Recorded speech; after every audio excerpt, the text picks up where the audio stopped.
आप शंकर नगर सुपौल के रहने वाले, बड़ी अहम बात है, मेरी बेटी के रिश्ते, आप अपनी बीवी को छोड़ के परदेश जा रहे हैं, बीवी आपसे लिपट करके रो रही है, आपके लिए खाने का टिफिन बांध रही है, आपके सामानों को तरतीब दे रही है, आपका सामान पैकिंग कर रही है। कल नेपाल में प्रोग्राम था, एक नौजवान का बाल देखा, बिल्कुल जो है पीछे से किनारे किनारे का बाल एकदम उड़ा हुआ है, लग रहा है पीछे से कोई बंदर जा रहा है। सबके अपने अपने फैशन हैं। या अय्युहन्नासुत्तकू रब्बकुम अल्लज़ी खलक़कुम मिन नफ्सिन वाहिदा, ऐ लोगों अपने परवरदिगार से डरो जिसने एक जान आदम से तुमको पैदा किया, व खलक़ मिनहा ज़ौजहा, और आदम से उनकी बीवी हव्वा को बनाया, व बत्त मिनहुमा रिजालन कसीरन व निसाआ, और जब दोनों को अल्लाह ने पैदा कर दिया, आदम को भी बनाया हव्वा को भी बनाया, उन दोनों के जरिए अल्लाह ताला ने इंसानी नस्ल को आगे बढ़ाया। जब तक हव्वा पैदा नहीं हुई इंसानी नस्ल आगे नहीं बढ़ पाई। ये अल्लाह का बनाया हुआ निजाम है। दुनिया आगे तभी बढ़ेगी जब मर्द और औरत इन दोनों के जरिए एक परिवार बनेगा, एक घर बनेगा। और मर्द और औरत के जरिए एक परिवार कैसे बनेगा?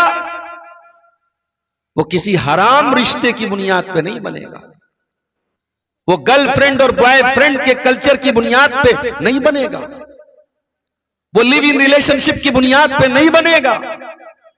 एक परिवार अगर बनेगा, एक घर अगर बनेगा, एक खानदान अगर बनेगा, तो निकाह की बुनियाद पे बनेगा। और मेरा जुमला नोट कर लो, जिस मोहब्बत में निकाह नहीं है, जिस मोहब्बत में लड़का दावा करता है कि मैं लड़की से बहुत मोहब्बत करता हूं, लेकिन उस लड़की से अगर वो निकाह करने को तैयार नहीं है, वो निकाह के बजाय किसी और तरीके से उस लड़की को हासिल करना चाहता है, वो मोहब्बत ही नहीं है मेरे प्यारे से। वो मोहब्बत के नाम पे ढकोसला है, मोहब्बत के नाम पे हवस है, मोहब्बत के नाम पे वासना है, मोहब्बत के नाम पे लश्त है, मोहब्बत के नाम पे अपनी जिस्मानी शहवतों की तकमील है। निकाह क्या है? कभी आपने गौर किया? निकाह के जरिए मर्द और औरत एक दूसरे के लिए हलाल होते हैं। वही काम अगर बगैर निकाह के किया जाए ज़िना है, हराम है, बदकारी है। निकाह के जरिए हलाल हो गया। निकाह में हुआ क्या? लड़की के वली की इजाजत, लड़के की तरफ से गवाहों की मौजूदगी, मेहर और लड़के का कबूल कर लेना कि हां मैंने इस लड़की से निकाह, मैंने इस लड़की को अपने निकाह में कबूल किया। इसीलिए अल्लाह के प्यारे नबी अपने आखिरी खुतबे में, खुतबे हज्जतुल वदा में, जब औरतों के हुकूक बयान करते हैं तो क्या फरमाते हैं?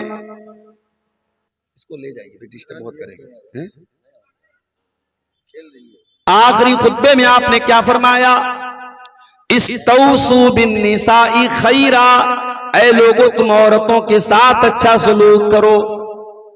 फ़इन्नकुम अक़स्तुमूहुन्ना बिअमानिल्लाह वस्तहललतुम फ़ुरूजहुन्ना बिकलिमतिल्लाह। जरा जुमले पर गौर कीजिए अल्लाह के रसूल के।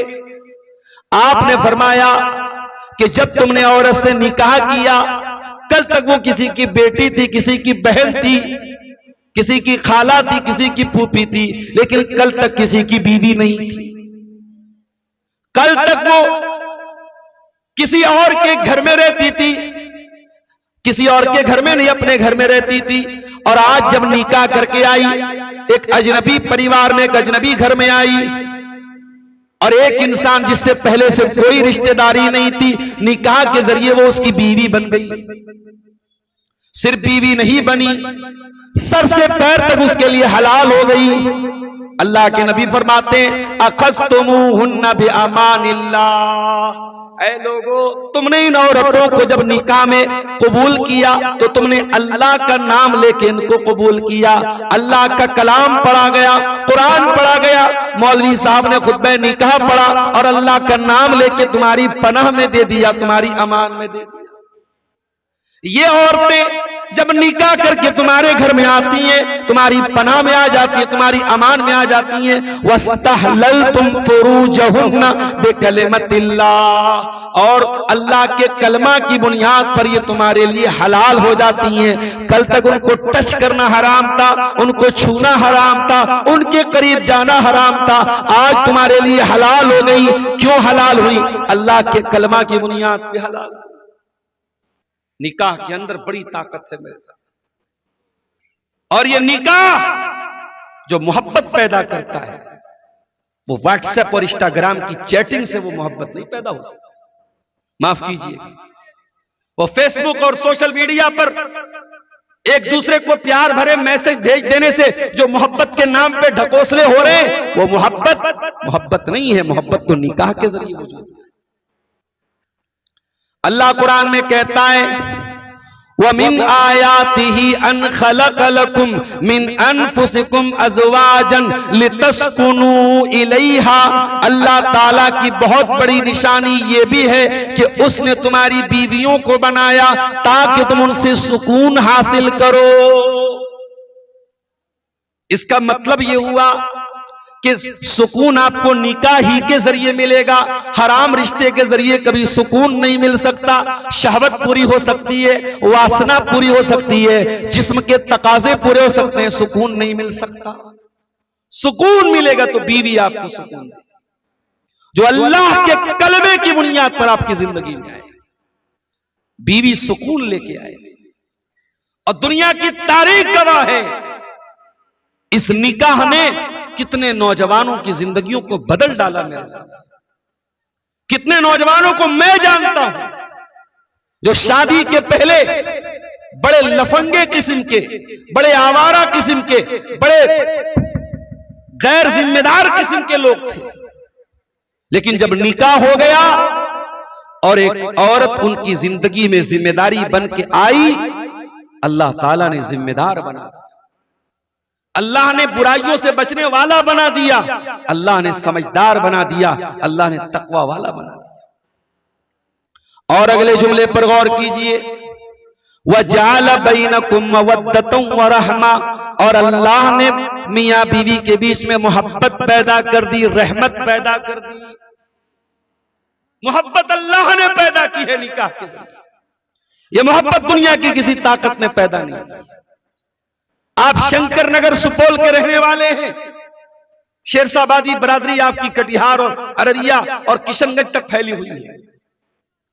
आपने निकाह का पैगाम भेजा, यहां से 100 किलोमीटर 150 किलोमीटर दूर या और भी दूर मान लीजिए, लड़की से आपका पहले से कोई जान पहचान और कोई ताल्लुक नहीं था। लड़की आई आपके घर में, आपसे शादी हो गई, बीवी बन गई आपकी। वो आप बेरोजगार थे, कल तक अकेले खाना पड़ता था, बीवी को खिलाना पड़ रहा है। एहसास हुआ यार मेरी आमदनी तो कम है, कुछ और करना पड़ेगा। दोस्तों से मशवरा किया, दोस्तों ने कहा कतर चले जाओ। मुझे मालूम है बीरपुर के इलाके के बहुत सारे हमारे नौजवान कतर में जॉब करते हैं, काम करते हैं। कतर चले गया, वीजा बन गया आपका, टिकट आ गया, फला तारीख को फ्लाइट है आपकी पटना से, जाने का टाइम आया। अभी शादी को सिर्फ 1-2 हफ्ते हुए हैं, उतना आपकी बहन नहीं रो रही है, उतना आपकी मां नहीं रो रही है, उतना आपके वो रिश्तेदार नहीं रो रहे जो सालों से आपके रिश्तेदार थे। 1 हफ्ते 2 हफ्ते निकाह का ये रिश्ता हुआ है, वो औरत ज़ारो कतार रो रही है। आप अपनी बीवी को छोड़ के परदेश जा रहे हैं, बीवी आपसे लिपट करके रो रही है, आपके लिए खाने का टिफिन बांध रही है, आपके सामानों को तरतीब दे रही है, आपका सामान पैकिंग कर रही है, ऐ अल्लाह ये कैसी मोहब्बत है जो बरसों की मोहब्बत पर भारी पड़ रही है। एक हफ्ते 2 हफ्ते भी शादी को हुए, उस औरत के दिल में इस आदमी की इतनी ज्यादा मोहब्बत कैसे पैदा हो गई। औरत भी रो रही है, आदमी का दिल भी गमगीन है, बीवी को छोड़ के जा रहा है, भारी मन के साथ जा रहा है, भारी दिल के साथ जा रहा है, कलेजे पर एक दुख और उदासी छाई हुई है। ये 1-2 हफ्ते के अंदर इतना प्यार, इतना अपनापन कैसे पैदा हो गया? कुरान जवाब देता है, ओ लोगों, ये दुनिया की किसी ताकत का कमाल नहीं है। व मिन आयातिही अन खलक़ लकुम मिन अनफुसिकुम अज़वाजन लितस्कुनु इलैहा व जअल बैनकुम मवद्दतन व रहमा। ये मोहब्बत पैदा करने वाला अल्लाह है। ये मोहब्बत मियाँ के दिल में, शौहर के दिल में बीवी के लिए, और बीवी के दिल में शौहर के लिए, ये मोहब्बत पैदा करने वाला अल्लाह है। और आगे बढ़िए, शौहर 70 साल का हो गया, बीवी 60 साल की हो गई, दोनों बूढ़े हो गए। औरत जवानी में बड़ी खूबसूरत थी, अब बुढ़ापे में चेहरे पर झुर्री पड़ गई, बाल सफेद हो गए। शौहर भी बूढ़ा हो चुका है, बदन में ताकत नहीं है, झुक के चलता है, लाठी लेके चलता है। उस बुढ़ापे में बुढ़िया का इंतकाल हो गया। बूढ़े की आंखों से आंसू बह रहे, बूढ़ा रो रहा है। अरे तेरी औरत तो बूढ़ी हो चुकी थी, 60 साल की हो चुकी थी, अब तो जवानी के जैसी खूबसूरती भी नहीं थी, अब तो इस लायक भी नहीं है तू कि अपनी बीवी के करीब जा सके, न तेरी बीवी इस लायक है तेरी जरूरतों को पूरा कर सके। लेकिन 60 साल की बुढ़िया के लिए 70 साल का बूढ़ा रो रहा है। क्यों रो रहा है? कुरान कहता है वजअल बैनकुम मवद्दतन व रहमा। ओ लोगों, ये नकली मोहब्बत नहीं है, व्हाट्सएप वाली मोहब्बत नहीं है, ये सोशल मीडिया वाली मोहब्बत नहीं है, ये अल्लाह की पैदा की हुई मोहब्बत है। इस मोहब्बत में रहमत भी शामिल है। शौहर बीवी के लिए रहमत है, बीवी शौहर के लिए रहमत है। एक बात और बोलूं, हराम रिश्ते में ये एहसास नहीं होता कि ये सिर्फ मेरी है, हलाल रिश्ते में ये एहसास होता है ये सिर्फ मेरी है। आप गौर करें, हराम तरीके से कोई लड़का किसी लड़की के साथ अगर ताल्लुक बनाता है तो जैसे लोग कपड़ा चेंज करते हैं वैसे आज के जमाने में ताल्लुकात चेंज होते हैं। आज इसके साथ दोस्ती है, कल उसके साथ दोस्ती हो गई, इसके साथ ब्रेकअप हो गया, उसके साथ पैचअप हो गया। उतने तो लोग कपड़े नहीं बदलते जितने आजकल रिश्ते बदले जा रहे हैं।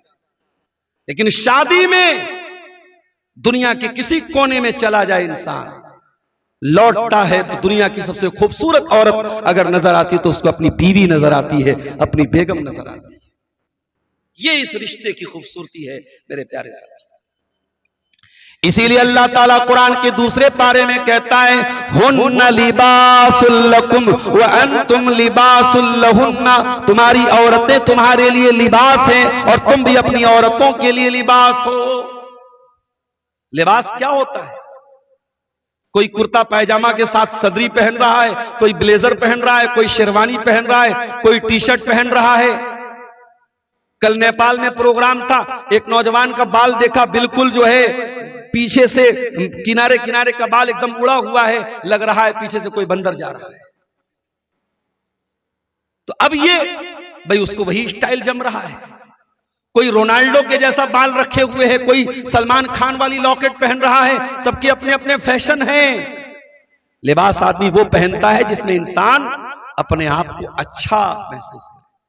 कपड़े की दुकान पे आप जाते हैं, किसी अच्छे मॉल में जाते हैं आप, मॉल वाले ने ट्रायल रूम रखा है, भाई कपड़ा पहन के ट्रायल कर लो, देख लो तुम कपड़े में कैसे लग रहे हो। कुरान कितनी बेहतरीन ताबीर कर रहा है, हुन्ना लिबासुल लकुम। तुम्हारी बीवी तुम्हारे लिए लिबास है। तुम बीवी के बगैर अच्छे ही नहीं लगोगे, बीवी तुम्हारे बगैर अच्छी ही नहीं लगेगी। तुम एक दूसरे को कंप्लीट कर रहे हो, एक दूसरे की सुंदरता हो, एक दूसरे की खूबसूरती हो। अरे एक दिन बीवी चली जाए मायके में तो कमरा सूना सूना लगने लगता है। जो शादीशुदा लोग हैं जिन्होंने ये लड्डू खाया हुआ है उनको ज्यादा एहसास है, जो बेचारे नहीं खाए हैं वो क्या जाने।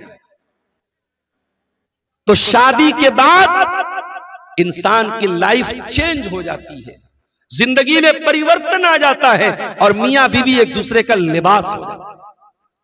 और गौर कीजिएगा, हर आदमी कोई ना कोई कपड़ा पहनता है। कोई लुंगी पहने हुए है, कोई बनियान पहने हुए, लेकिन कोई अगर बगैर कपड़ों के है, नंगा है, तो दो ही बात हो सकती है, या तो वो इंसान नहीं है, और इंसान है तो फिर अकल नहीं है उसके अंदर, पागल होगा जो नंगा घूमेगा।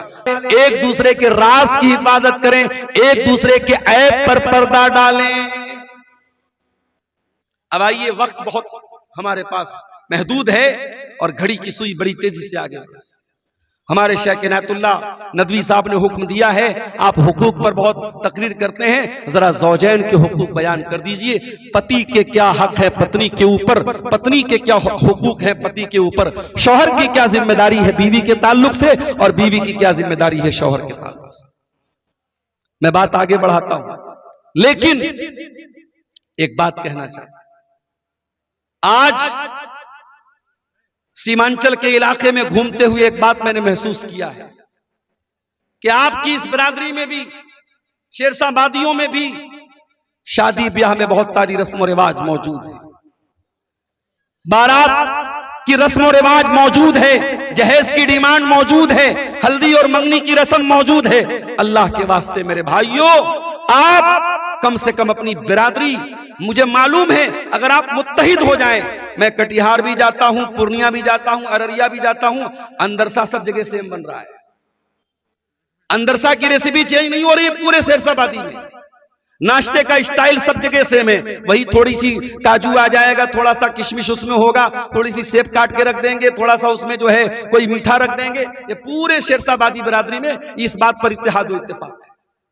तो जैसे आपने इन तमाम चीजों में अपना एक कल्चर बनाया है, बड़े दर्द के साथ आपसे गुजारिश करता हूं, आप एक कल्चर ये भी बनाइए, दुनिया को ये बताइए हमारी बिरादरी में शादी सिंपल तरीके से सुन्नत के मुताबिक होती है। मुझे आज एक साहब ने बताया, हमारे बिरादरी में लड़कियों की शादी 20 साल के अंदर हो जाती है, अगर 20 क्रॉस कर गई तो माना जाता है लड़की इतनी उम्र क्यों होगी, शादी क्यों नहीं हुई। अच्छी चीज है ये। लड़की या लड़का अगर वो जवान हो गए, बालिग हो गए, कुरान और हदीस तो हमसे यही कहते हैं कि उनकी सही वक्त पे शादी कर दी जाए। और मैं बार बार ये बात कहता हूं, ये जमाना कोई सहाबा का जमाना नहीं है, ये कोई ताबईन का जमाना नहीं है, ये खैरुल कुरून का दौर नहीं है। हम कयामत के करीब के दौर से गुजर रहे हैं, हम फितनों के दौर से गुजर रहे हैं। कयामत करीब है, ज़िना का बाजार आम है, बेहयाई आम है, बेपर्दगी आम है, और इस दौर में अगर आपने निकाह को मुश्किल बनाया, ज़िना तैयार बैठा है आपकी नौजवान नस्ल को बर्बाद करने।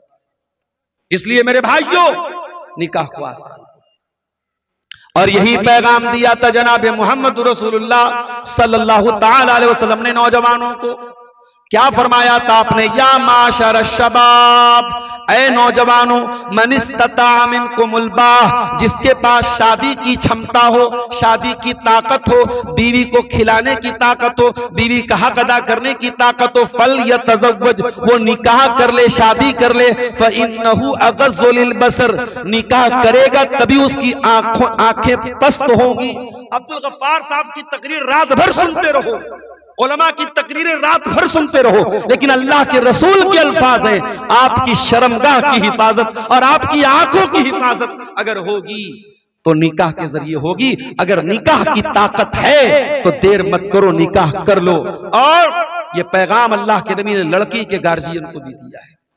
आज समाज में बहुत सारी लड़कियां हैं जो अपने बाप की जिद की वजह से, अपनी मां की जिद की वजह से बैठी हुई हैं। क्या जिद है? अगर हम करोड़पति हैं तो दामाद भी करोड़पति ही चाहिए। अगर हमारे पास 2 मंजिला मकान है तो दामाद भी 2 मंजिला मकान वाला चाहिए। अगर हम गवर्नमेंट जॉब वाले हैं, हमारा दामाद भी गवर्नमेंट जॉब वाला होना चाहिए। अल्लाह के प्यारे नबी फरमाते, इज़ा खतब इलैकुम मिम्मन तरदौन दीनहु व खुल्क़ह, जब तुम्हारी लड़कियों के लिए अच्छा रिश्ता मिल जाए, दीनदार रिश्ता मिल जाए, लड़के का दीन अच्छा है, लड़के का कैरेक्टर अच्छा है, फज़व्विजूहु, तो और शर्तें न लगाओ और कंडीशन न लगाओ, शादी कर दो, निकाह कर दो। अगर तुमने ऐसा नहीं किया, तकुन फितनतुन फिल अर्दि व फसादुन अरीज़, तो जमीन में बहुत सारा फसाद फैल जाएगा, फितना फैल जाएगा। इमाम हसन बसरी के पास एक आदमी आया, उसने कहा इमाम साहब मेरी बेटी के रिश्ते बहुत आ रहे, कसुरा खुत्ता बुहा, मेरी बेटी के रिश्ते बहुत आ रहे, किसके साथ लड़की की शादी करूं? फरमाया ज़व्विजहा तक़ी, अपनी लड़की की शादी किसी मुत्तकी इंसान से करना, किसी परहेजगार इंसान से करना। इन अहब्बहा अकरमहा, अगर वो तुम्हारी लड़की से मोहब्बत करेगा तो इज्जत देगा, व इल्लम युहिब्बहा लम युहिनहा, और अगर तुम्हारी बेटी से मोहब्बत नहीं करेगा तब भी जलील नहीं करेगा। लिहाजा शादी करो तो तकवा और दीनदारी की बुनियाद पर करो मेरे साथ। अब आइए हम जरा कुरान और हदीस की रोशनी में जायजा लें, शौहर के ऊपर क्या जिम्मेदारी बीवी की है और बीवी के ऊपर क्या जिम्मेदारी शौहर की है। पहले हम दोनों की मुश्तरका कुछ जिम्मेदारियों को आपके सामने बयान करें। निकाह हो गया, शौहर बीवी एक दूसरे के रिश्ते में आ गए, अब कुछ चीजें दोनों की जिम्मेदारी है, शौहर की भी जिम्मेदारी है, बीवी की जिम्मेदारी है। उसमें सबसे पहली चीज तावनु अलल बिर्रि वत तक़वा, अच्छे कामों में एक दूसरे का सपोर्ट करना है।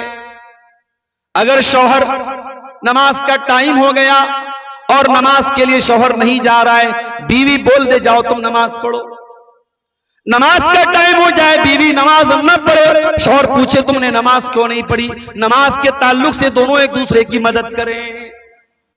बीवी घर से निकल रही है और बगैर पर्दे के निकल रही है, बगैर नकाब के, बगैर हिजाब के निकल रही है, शौहर टोक दे तू नकाब क्यों नहीं पहनती, तू पर्दा क्यों नहीं करती। इसी तरीके से शौहर सिगरेट पीने लगे, कोई नशा की चीज इस्तेमाल करने लगे, बीवी फौरन मना करे। हराम कामों से एक दूसरे को रोके और अच्छे कामों में एक दूसरे का सपोर्ट करे। इसकी दलील क्या है, आइए मैं 2-3 दलीलें आपको दे देता हूं। अल्लाह के प्यारे नबी फरमाते हैं लियत्तखिज़ अहदुकुम क़ल्बन शाकिरा व लिसानन ज़ाकिरा व ज़ौजतन मुमिनतन तुईनुहु अला अम्रिल आखिरा। ऐ दुनिया वालों, 3 चीजों को दौलत बना लो, 3 चीजों को खजाना बना लो, 3 चीजों को अपने घर में लेके आ जाओ। कल्बन शाकिरा, अपने सीने में ऐसा दिल पैदा कर लो जो अल्लाह ताला का शुक्र अदा करने वाला हो। व लिसानन ज़ाकिरा, और अपने मुंह में ऐसी जबान पैदा करो जो अल्लाह ताला का जिक्र करने वाली हो। व ज़ौजतन मुमिनतन तुईनुहु अला अम्रिल आखिरा, और ऐसी दीनदार औरत से शादी करो, उसको बीवी बनाओ जो दीन के कामों में तुम्हारी मदद करे। ऐसी औरत कैसी होती है भाई, जो दीन के कामों में आपकी मदद करे। आइए उसका भी एग्जाम्पल आपको दे देता हूं। अल्लाह के प्यारे नबी फरमाते हैं रहिमल्लाहु रजुलन काम मिनल लैल, अल्लाह ताला रहमत नाजिल फरमाए उस आदमी के ऊपर जो रात में उठ करके तहज्जुद पढ़ता है, वह आई कज़म राता, और अपनी बीवी को भी उठाता है, और बीवी अगर इनकार कर दे तो बीवी के चेहरे पर पानी छिड़क देता है। चलो बेगम उठो, चलो नमाज पढ़ो। खुद भी तहज्जुद पढ़ रहा है और बीवी को भी उठाता है। अल्लाह अकबर। तो जो शौहर तहज्जुद के लिए बीवी को उठाएगा, वो फजर की नमाज में ऑटोमेटिक उठाएगा, वो ज़ोहर के लिए जरूर उठाएगा, वो असर के लिए जरूर उठाएगा, वो मगरिब और इशा के लिए जरूर उठाएगा। अल्लाह के नबी ने रहमत की दुआ की है उस आदमी की। और मेरी प्यारी माँ और बहनों, आप भी सुन लीजिए, नबी ने दूसरी दुआ किसके लिए की? फरमाया व रहीमल्लाहु इम्रातन कामत मिनल लैल, और अल्लाह ताला रहमत नाजिल करे उस औरत के ऊपर जो रात में उठती है, तहज्जुद पढ़ती है, वह आई क़ज़त ज़ौजहा, और अपने शौहर को भी उठाती है, प्यार और मोहब्बत से उठाती है। और शौहर अगर इनकार कर देता है, नज़हत फी वजहिल मा, शौहर के चेहरे पर पानी छिड़क देती है। चलो तुम भी तहज्जुद पढ़ लो, तुम भी अल्लाह की इबादत में मेरा सपोर्ट कर लो। तो नेकी के कामों में एक दूसरे का सपोर्ट करना है। दूसरा काम, शादी के बाद मियां बीवी इस रिश्ते को प्यार से निभाएं। इस रिश्ते को कोई नौकर और आका का रिश्ता ना बनाएं। आज क्या हो रहा है, माएं अपनी बेटियों को क्या ट्रेनिंग देती हैं, लड़कों को, शौहर को कैसे तुम्हें अपनी उंगली पे नचाना है। आज मां ये ट्रेनिंग दे रही है कि तुझे अपने शौहर को काबू कैसे करना है, तुझे अपनी उंगली पे नचाना कैसे। काश माओ ने यह सबक दिया होता कि तुझे अपने शौहर का दिल कैसे जीतना है, तुझे अपनी सास का दिल कैसे जीतना है। और बुरा हो इन मोबाइल पर चलने वाले सीरियलों का, चाहे वो इंडियन सीरियल हो चाहे पाकिस्तानी सीरियल, इन सीरियलों ने भी हमारे घरों का बेड़ा गर्क करके रखा है। इन सीरियलों को देखकर हमारी कौम की बेटियां, हमारी बहनें आज बेहया हो रही हैं। आज सास को सिखाया जा रहा है तुझे बहू के खिलाफ कैसे चाल चलना है, बहू को सिखाया जा रहा है तुझे सास के खिलाफ कैसे तुझे प्लानिंग बनानी है, शौहर को सिखाया जा रहा है कि शादी के बाद भी तू कैसे एक्स्ट्रा मैरिटल अफेयर कर सकता है, भाभी को सिखाया जा रहा है तू देवर के साथ कैसे घर से भाग सकती है। आज समाज को दूषित करने में, समाज को बिगाड़ने में, समाज को गंदा बनाने में इन फिल्मों का, इन सीरियलों का और इन वेब सीरीज का बहुत बड़ा हाथ है मेरे पास। तो शौहर और बीवी एक दूसरे की जिम्मेदारियों को समझिए। तीसरा काम, बच्चा जब दुनिया में आ जाए, बीवी मां बन जाए, शौहर बाप बन जाए, तो दोनों मिल करके बच्चे की तरबियत में अपना अपना रोल अदा करें। अल्लाह के प्यारे नबी सल्लल्लाहु अलैहि वसल्लम फरमाते हैं, मा मिन मौलूदिन इल्ला यूलदु अलल फित्रा, हर बच्चा इस्लाम पर पैदा होता है, उसके माँ बाप उसको यहूदी बनाते हैं, उसके माँ बाप उसको ईसाई बनाते हैं, उसके माँ बाप उसको मजूसी बनाते हैं। इसका मतलब ये हुआ बच्चे को बनाने में और बच्चे को बिगाड़ने में माँ बाप का बहुत बड़ा रोल है। अगर माँ बाप चाहेंगे बच्चा बन जाएगा और माँ बाप चाहेंगे तो बच्चा बिगड़ जाएगा। लिहाजा शौहर और बीवी दोनों मिल करके बच्चे की तरबियत में अपना अपना रोल अदा करें। अब आइए, बीवी के ऊपर क्या हुकूक है शौहर के, हम एक एक करके आपके सामने बयान करेंगे। वक्त हमारे पास कम है, थोड़ी देर आप और सुकून के साथ बैठे।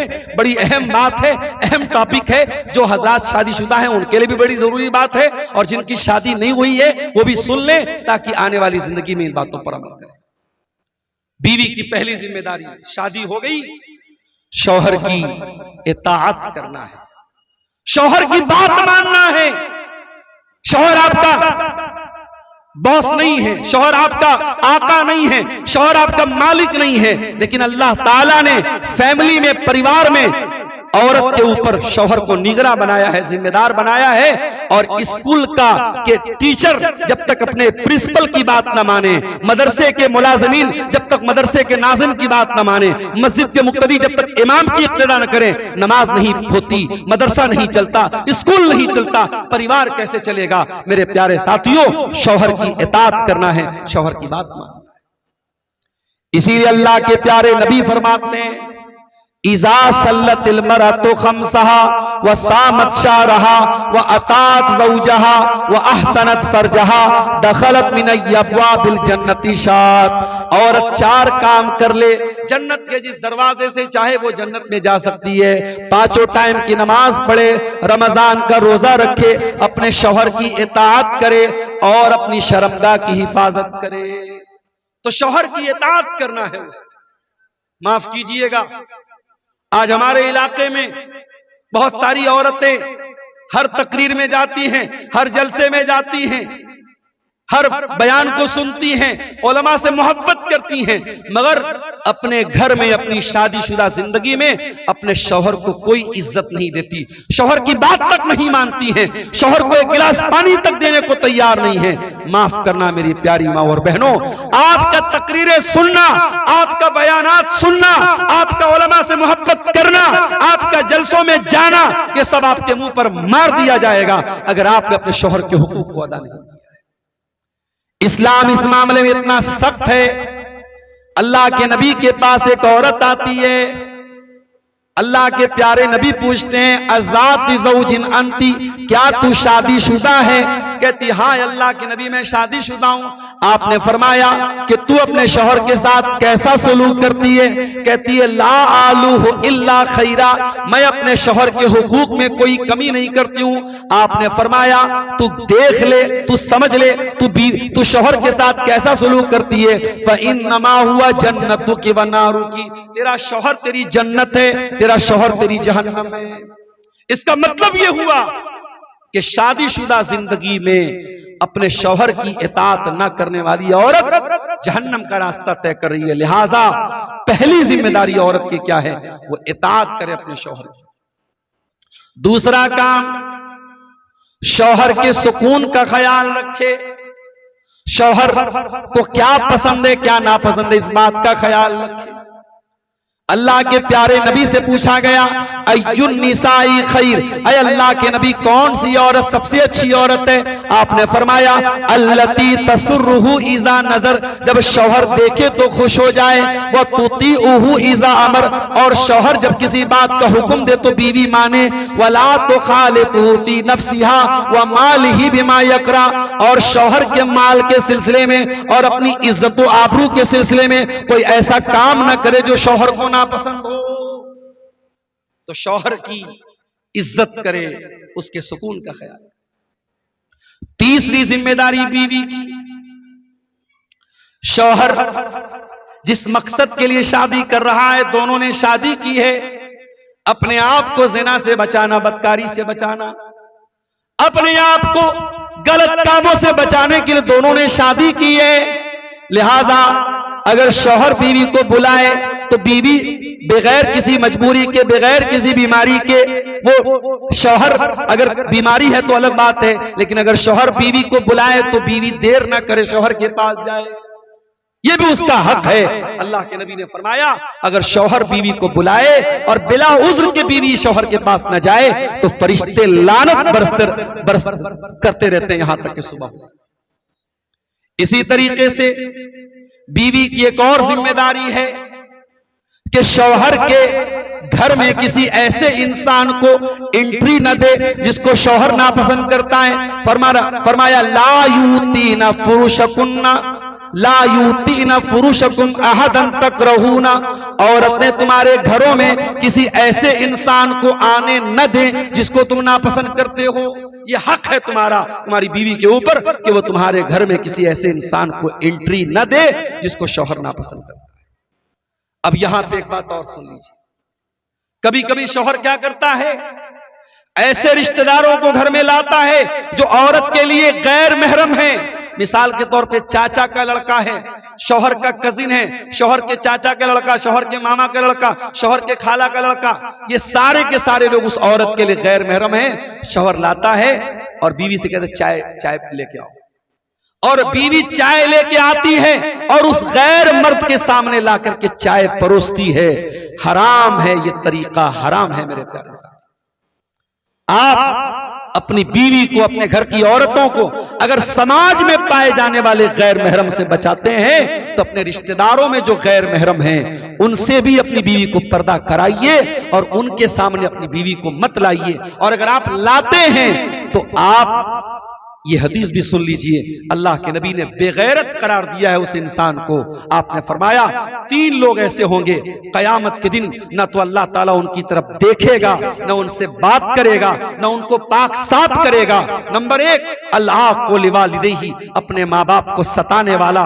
नंबर 2 अलमरअतुल मुतरज्जिला, मर्दों की तरह चाल ढाल अपनाने वाली औरत। और नंबर 3 अद्दयूस, वो बेगैरत मर्द, अल्लज़ी युक़िर्रु फ़ी आलिहिल खुबुस, जिसके घर में गंदगी हो रही हो, बेहयाई हो रही हो, बेपर्दगी हो रही हो और उसको कोई फर्क न पड़ता।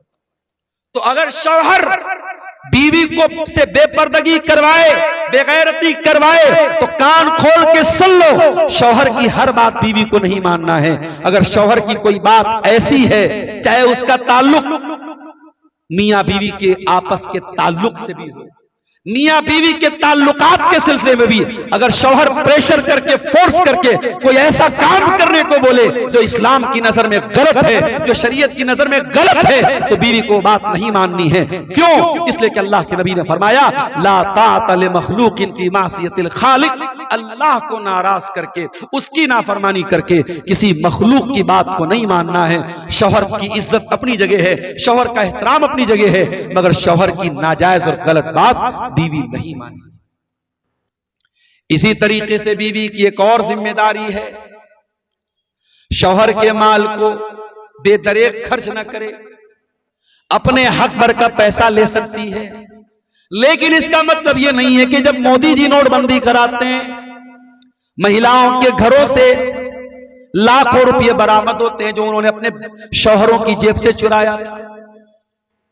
इसका मतलब यह हुआ कि शौहर को बताए बगैर औरतें बहुत सारा पैसा चुरा लेती हैं सेविंग के नाम पे। यह गलत है, मुनासिब नहीं है। हां, अगर आपको यकीन है थोड़ा बहुत पैसा मैं शौहर की पॉकेट से ले रही हूं और शौहर ही के लिए, परिवार ही के लिए ले रही हूं तो अलग मसला है, या शौहर आपकी जरूरी चीजों को नहीं दे रहा है, हक अदा नहीं कर रहा है, तो वहां पे आप ले सकती हैं। लेकिन इतना ज्यादा पैसा ले लेना, माल ले लेना कि शौहर की जिंदगी परेशानी में आ जाए, ये बिल्कुल भी मुनासिब नहीं है। तो ये कुछ जिम्मेदारियां हैं जो बीवी के ऊपर शौहर के ताल्लुक। शौहर की क्या जिम्मेदारी है? शौहर की पहली जिम्मेदारी, कुरान कहता है वअलल मौलूद लहू रिज़्क़ुहुन्ना व किस्वतुहुन्ना बिल मारूफ। बच्चे के बाप की जिम्मेदारी है बच्चे की मां को खिलाना, पिलाना, पहनाना। अपनी बीवी को निकाह करके लाए हो, रोटी, कपड़ा, मकान आपको देना पड़ेगा, आपकी ड्यूटी है, आपकी जिम्मेदारी है। और जब निकाह करो तो महर भी बीवी का दे दो। वह आतुन्निसा सदुकातिहिन्ना निहलतन, कुरान कहता है अपनी औरतों को महर दे दो खुशी खुशी। हमारे बनारस में पहले के जमाने में 32.5 रुपया महर होता था, अभी थोड़ा लोगों ने बढ़ा दिया है, अभी 100 ग्राम चांदी महर में दी जाती है। परसों में हदीस पढ़ा था मदरसे में बच्चों को, अल्लाह के नबी ने अपनी बीवियों को जो महर दिया था 12.5 उकिया चांदी दिया था। 12.5 उकिया चांदी तकरीबन 1.5 किलो होती है, और 1.5 किलो चांदी का जो रेट मैंने करंट में पता किया 2.25 लाख रुपया होता है। यानी अल्लाह के नबी ने अपनी बीवियों को उस जमाने के हिसाब से जो चांदी दी थी आपने महर में, आज की करंट वैल्यू क्या है? 2.25 लाख रुपया। इसलिए महर की रकम बहुत ज्यादा भी नहीं होनी चाहिए जो आप दे ना सके, और इतनी कम भी नहीं होनी चाहिए कि हंसी मजाक बन के रह जाए। महर इंसान को अपनी हैसियत के मुताबिक देना चाहिए। और अगर आपके पास कुछ भी नहीं है तो नबी अकरम के दौर में ऐसा भी हुआ है, एक औरत आती है, नबी अकरम के साथ निकाह करने की ख्वाहिश जाहिर करती है। अल्लाह के प्यारे नबी उसमें दिलचस्पी का इजहार नहीं करते हैं कि मुझे शादी की जरूरत नहीं है। वो कहती है किसी और से मेरी शादी करा दीजिए। एक सहाबी कहते हैं अल्लाह के नबी मैं शादी करने को तैयार हूं। आपने पूछा है तुम्हारे पास कुछ महर में देने को? अच्छा, आज उल्टी बात है, आज लड़के वाले लड़की वालों से पूछते हैं तुम्हारे पास देने के लिए क्या है। नबी के दौर में लड़के से पूछा जाता था तुम्हारे पास देने के लिए क्या है। सहाबी ने कहा है अल्लाह के नबी मेरे पास सिर्फ मेरा इजार है, मेरी लुंगी है और कुछ भी नहीं। आपने फरमाया जाओ तलाश करो, अगर लोहे की अंगूठी मिले तो वही दे देना तुम महर। सहाबी ने तलाश किया, तलाश करके आए, कहा अल्लाह के नबी लोहे की अंगूठी भी नहीं मिली। आपने फरमाया अच्छा ये बताओ हल माअका शैउन मिनल कुरान, कुछ कुरान याद है क्या तुम? कहा कि हाँ अल्लाह के नबी मुझे फला फला सूरतें याद। कुरान के हाफिजों को हल्का समझने वालों, कुरान के उलमा को हल्का समझने वालों, साइंस के टीचर की ट्यूशन फीस 5,000, मैथ के टीचर की ट्यूशन पढ़ाने वाले टीचर की फीस 3,000, और कुरान पढ़ाने वाले मौलवी को 500 रुपया देके भी एहसान जताता है मौलवी साहब कुछ कम कर दीजिए। कुरान की कीमत तो नहीं तय हो सकती मेरे भाई, कुरान की कोई वैल्यू तो नहीं तय हो सकती। अब तेरी नजर में साइंस के टीचर का मकाम ऊंचा होगा। मैं साइंस के टीचरों को डिग्रेड नहीं कर रहा हूं, ठीक है समाज में उनका बहुत बड़ा योगदान है, मैथ के टीचरों का बहुत बड़ा योगदान है, लेकिन अल्लाह की कसम कुरान पढ़ने वाले का जो मकाम है और कुरान पढ़ाने वाले का जो मकाम है वो दुनिया के किसी और टीचर का नहीं हो सकता मेरे साथ। और ये बात मैं नहीं कह रहा हूं, ये बात जनाब मोहम्मद रसूलुल्लाह सल्लल्लाहु अलैहि वसल्लम ने फरमाई है, खैरुकुम मन तअल्लमल कुरान व अल्लमहु, तुम में सबसे बेहतरीन इंसान वो है जो कुरान को सीखता और सिखाता है। आपने फरमाया क्या कुरान तुमको याद है? कहा अल्लाह के नबी कुरान याद है। आपने फरमाया ज़व्वजतु कहा बिमा माका मिनल कुरान, जो कुरान तुझको याद है उसी को मैंने महर बना के तेरा निकाह कर दिया। पता ये चला कि महर में इल्म को भी मेहर बनाया जा सकता है। अगर शौहर के पास कोई ऐसा इल्म है जो बीवी के पास नहीं है और निकाह में यह तय हो जाए कि शौहर वो इल्म अपनी बीवी को दे देगा, तो ये इल्म भी मेहर बन सकता है। तो शौहर का एक बहुत बड़ा उसकी जिम्मेदारी और बीवी का बहुत बड़ा हक शौहर के ऊपर क्या है? बीवी को उसका मेहर दे। तीसरी चीज, बीवी को खुश रखे, इतना खुश रखे, इतना खुश रखे। अल्लाह के नबी से शादी हुई हजरत आयशा की, कुछ दिनों के बाद आप सफर पे गए, सहाबा से आपने फरमाया तुम लोग थोड़ा आगे निकल जाओ। सहाबा आगे निकल गए, आपने फरमाया ऐ आयशा चलो हम दोनों दौड़ का मुकाबला करते हैं, रेस लगाते हैं, देखते हैं कौन आगे बढ़ता है। हजरत आयशा फरमाती हैं मेरी नई नई शादी हुई थी, वजन मेरा कम था, दुबली पतली थी। जब मैं दौड़ने लगी अल्लाह के प्यारे नबी पीछे रह गए और मैं आगे निकल गई, मैं जीत गई। मैं इस रेस के मुकाबले में मैं आगे बढ़ गई और मुझे बहुत हंसी आई, मैंने बहुत मजाक बनाया अल्लाह के रसूल का कि देखिए मैंने तो आपको शिकस्त दे दी, मैं आगे निकल गई। कुछ दिनों के बाद जब दूसरी मर्तबा एक सफर में अल्लाह के नबी गए और आपकी आदत थी सफर पे जाने के पहले आप पर्ची डालते थे, कुरानदाजी करते थे और जिस बीवी का नाम आता था उसको लेके जाते थे। उस मर्तबा भी हजरत आयशा का नाम निकला, आपने उनको लेके गए और रास्ते में एक जगह जब आपने सन्नाटा देखा, सहाबा से आपने कहा थोड़ा आगे निकल जाओ और आपने कहा आयशा चलो आज हम लोग एक बार फिर रेस लगाते हैं। हजरत आयशा कहती हैं इस मर्तबा जब रेस हुई और हम दोनों जब दौड़ने लगे, इस मर्तबा मैं थोड़ी फरबा हो गई थी, थोड़ी मोटी हो गई थी, थोड़ी मेरे बदन में चर्बी आ गई थी, मैं वैसा नहीं दौड़ पाई जैसे पहले दौड़ती थी। इस मर्तबा अल्लाह के प्यारे नबी सल्लल्लाहु अलैहि वसल्लम आगे निकल गए और मैं पीछे रह गई। और जब नबी ने मुझको पीछे पछाड़ दिया, मुझको पीछे कर दिया, तो अल्लाह के नबी हंसने लगे और आपने हंसते हुए फरमाया हाज़िही बितिलका, ऐ आयशा उस दिन का बदला आज मैंने पूरा कर लिया। ये नबी की जिंदगी थी। आप नबी से ज्यादा सीरियस नहीं हो सकते, नबी से ज्यादा संजीदा नहीं हो सकते। अगर अल्लाह के रसूल अपनी बीवियों के साथ हंसी मजाक करते थे, इंटरटेनमेंट करते थे, हलाल और जायज तरीके से आप भी अपनी बीवियों के साथ थोड़ा इंटरटेनमेंट कीजिए। शादी का रिश्ता ये कोई ऐसा रिश्ता नहीं है कि बस एक रूटीन है कि साहब हम घर में आए और बीवी ने हमको खाना दे दिया, हमारी जरूरतें पूरी कर दी। इस रिश्ते को थोड़ा मनोरंजक बनाइए, इसमें थोड़ा प्यार और मोहब्बत की बातें हों। आज प्यार और मोहब्बत की जब बात आती है तो लोग हराम मोहब्बत की बात करते हैं कि साहब फला तो अपनी महबूबा को चाँद बोलता है। कभी कभी आप भी अपनी बीवी को चाँद बोल दीजिए। वैसे एक दिन आएगा जब आपके सर का आधा बाल चला जाएगा तो आप खुद ही चाँद बन जाएंगे इंशाअल्लाह। तो आप इसके पहले कि आप चाँद बन जाएं, बीवी को कभी कभी मोहब्बत से, अल्लाह के नबी हजरत आयशा को कभी आइश बोलते थे, मोहब्बत भरे जुमले कभी बोल दीजिए। मेरे भाइयों घड़ी की सुई 12:30 बजा रही है और आखिरी जो मेरी लिमिट थी यहां से निकलने की, क्योंकि 5 बजे तक मुझे पटना पहुंचना है, एक आखिरी बात बयान करके बात अपनी खत्म कर रहा हूं। मियां बीवी के रिश्ते में एक बहुत जरूरी बात आज लोग मुझसे पूछते हैं मौलवी साहब एक से ज्यादा शादी करना कैसा है? मौलवी साहब दूसरी शादी करने का कोई तरीका बताइए। अरे भैया एक शादी करके लोगों का हाल खराब है, एक जिम्मेदारी लोग पूरी नहीं कर पा रहे और आप दूसरी की चिंता कर रहे हैं। ठीक है इस्लाम ने इजाजत दी है 4 शादियों की, लेकिन आप अगर इंसाफ नहीं कर सकते हैं और आप आज हैदराबाद वगैरह के इलाकों में मेरे पास कई ऐसे केस मौजूद हैं, शौहर सऊदी में रहता है, 10-10 साल बीवी से दूर रहा, बीवी बेचारी शौहर की मोहब्बत में अपने बच्चों को पालती रही, शौहर परदेश में रहा, बीवी कुर्बानी देती रही। और जब बीवी थोड़ी उम्र दराज हो गई, 40 साल की हो गई, शौहर वहां 50 साल का हो गया, शौहर ने कुंवारी लड़की से, कम उम्र लड़की से शादी कर ली और उसको लेकर के रहने लगा और 40 साल वाली बेचारी घर में अकेली रहती है। अल्लाह की कसम ये इस्लाम नहीं है मेरे प्यारे साथियों, ये जुल्म है, ये ज़्यादती है।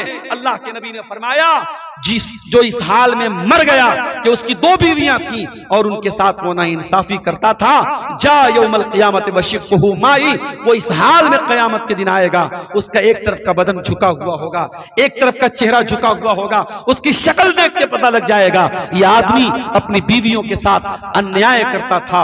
अगर कोई दो बीवी वाला है बहुत अच्छी बात है, इस्लाम ने इजाजत दी है, लेकिन आपको दोनों को हुकूक देना है। आप एक को जो जिससे बाद में शादी करें उसके का आप बहुत ख्याल करें और पहली वाली को छोड़ दें, या पहली वाली का बहुत ख्याल रखें दूसरे वाले को छोड़ दें, ये गलत है। बीवी के हुकूक में से एक चीज ये भी है कि आप अगर एक से ज्यादा बीवियां आपकी हैं तो सबके हुकूक का ख्याल रखें। और इसी तरीके से एक दूसरे के जिस्मानी तकाजे, एक दूसरे के ज़हनी तकाजे, हर एतबार से एक दूसरे को खुश रखा जाए। और आज का जमाना ऐसा है, कई घरों में ये देखा गया, शादी हुई, लड़कियों को कोई खतरनाक किस्म की बीमारी है, वो कभी मां नहीं बन सकती, कभी औलाद नहीं पैदा हो सकती। ऐसे केस में याद रखो, अगर किसी लड़की को ऐसी प्रॉब्लम है तो माँ बाप को निकाह के टाइम बता देना चाहिए, जिंदगी को अजीरन नहीं बनाना चाहिए। कोई बड़ी बीमारी होने वाले शौहर से छुपाना नहीं चाहिए। इसी तरीके से शौहर और बीवी एक दूसरे के लिए जिस मकसद के लिए उन्होंने निकाह किया है, अगर शौहर के अंदर जिस्मानी एतबार से कोई कमी और कोताही है, वो मेडिकली अपना ट्रीटमेंट कराए, इलाज कराए, ताकि दोनों एक दूसरे के हुकूक का ख्याल रखें। मेरे प्यारे साथियों, ये चंद बातें ज़ौजैन के हुकूक के ताल्लुक से आपके सामने रखी गई हैं। दुआ है रब्बुल आलमीन से, रब्बुल आलमीन हम सबको जो हम में से शादीशुदा हैं उनको अपने मियाँ बीवी को एक दूसरे के हुकूक का ख्याल करने की तौफीक अता फरमाए, और जिनकी शादी नहीं हुई है अल्लाह नेक और दीनदार जोड़ा उनको अता फरमाए। जो हम में से बीमार हैं अल्लाह उनको शिफाए कामिला अजला अता फरमाए। जो रोजी रोटी से परेशान हैं अल्लाह उनके कारोबार में बरकत नसीब फरमाए। अल्लाह ताला इस मदरसे की हिफाजत फरमाए, मदरसे से पढ़ने वाले बच्चों के इल्म में अल्लाह ताला बरकत अता फरमाए, और यहाँ के असातिज़ा और यहाँ के जिम्मेदारों को अल्लाह ताला इखलास की तौफीक अता फरमाए। जिन भाइयों ने इदारे के लिए ताउन किया है अल्लाह उनके ताउन को कबूल फरमाए। जो भाई अभी तक पीछे रह गए हैं, मैं जाते जाते उनसे अपील करके जा रहा हूँ, आप खाली हाथ न जाएं, आप यहां से सवाब लेके जाएं, आप जन्नत की गारंटी लेके जाएं, और जरूर इस इदारे का ताउन करके जाएं। रब्बुल आलमीन आपके सदक़ात को, आपके नेकियों को अल्लाह कबूल फरमाए, और ईमान वाली और नेकमान वाली जिंदगी अल्लाह ताला आप सबको अता फरमाए। आमीन व आखिर दावाना अनिल हम्दुलिल्लाहि रब्बिल आलमीन। वस्सलामु अलैकुम व रहमतुल्लाह।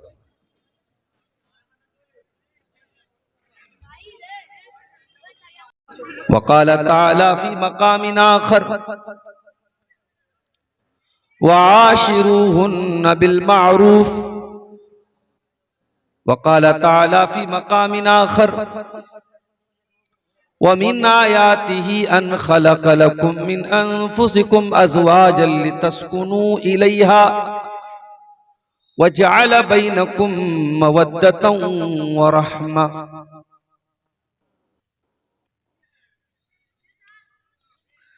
बाइसे सुकूने दिल हासिले निशाने जान। बाइसे सुकूने दिल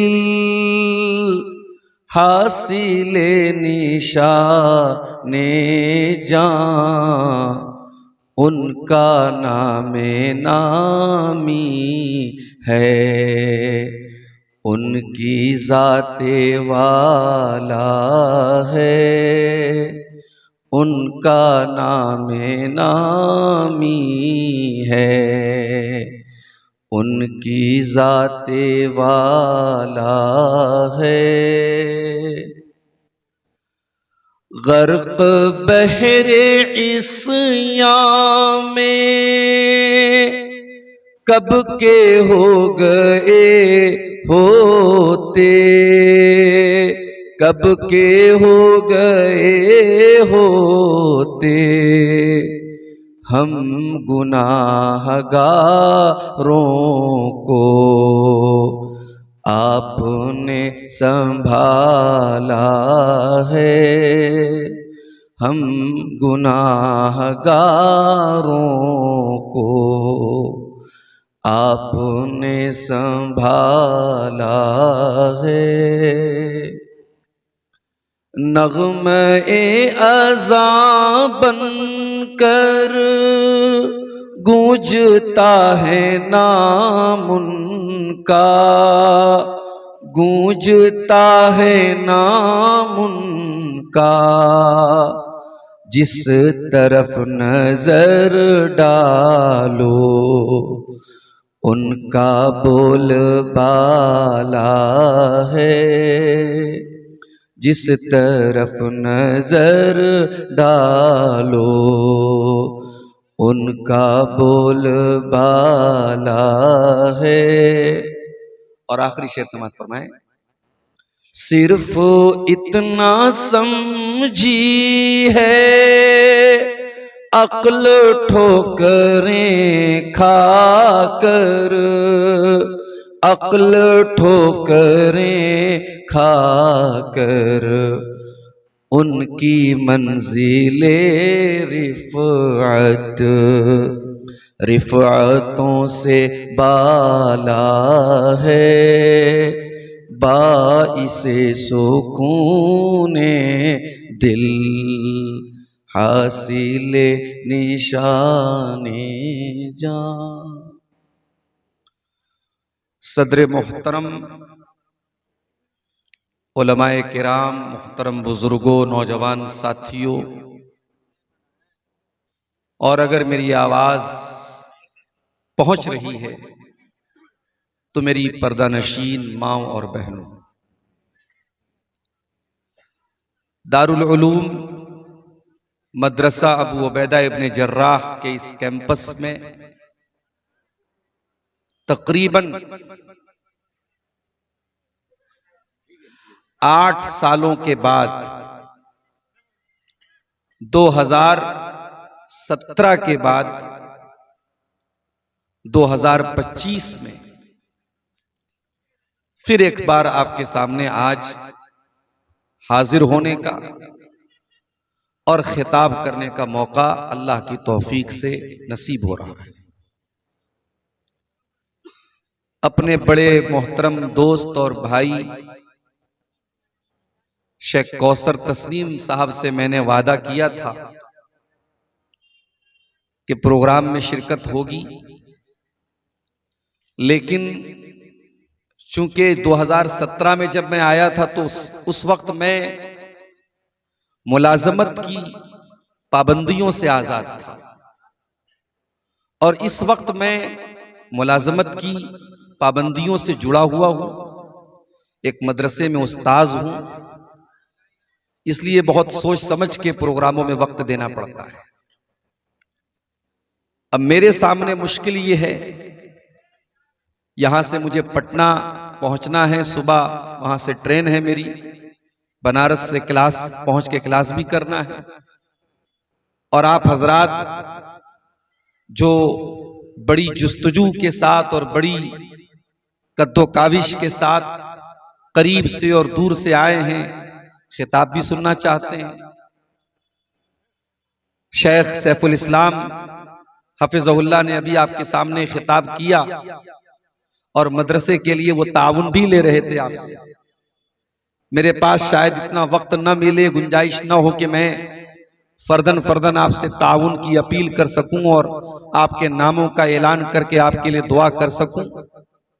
इज्तिमाई तौर पर उन तमाम लोगों के लिए जो इस इलाके के इस मोतबर मदरसे को, जो बड़ी अहम तालीमी खिदमात को इस इलाके में अंजाम दे रहा है, मैं तमाम हजरात से, भाइयों से, बहनों से, बुजुर्गों से बड़े अदब और एहतराम के साथ गुजारिश करूंगा कि आप बढ़ चढ़ करके अपनी हैसियत से बढ़ करके आप इस इदारे का ताउन करें, ये इदारा और तरक्की करे। अभी 2 बच्चों के सरों पे दस्तार बांधी गई, हर साल और बच्चे यहां से हाफिज बन के निकलें और इल्म दीन की शमा यहां से रोशन हो। अल्लाह ताला हम सबको इसकी तौफीक अता फरमाए। मेरे भाइयों, कुरान करीम की 3 अलग अलग आयतें मैंने आपके सामने पढ़ी है खुतबे मसनूना के बाद।